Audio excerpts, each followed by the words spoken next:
ರಾಶಿಗೆ ಬಂದು ಇಂದಿಗೆ 7 ವರ್ಷವಾಯಿತು.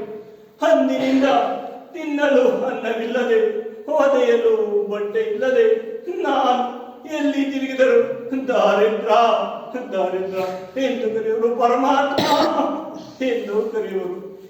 ಈ ನಮ್ಮ ಬಡತನವನ್ನು ಹೇಗೆ ತನಿಸಲಿ? ಈ ನಮ್ಮ ಸ್ಥಿತಿಯನ್ನು ನಿವಾರಿಸಲು ಯಾರು ಇಲ್ಲೋ ಸ್ವಾಮಿ.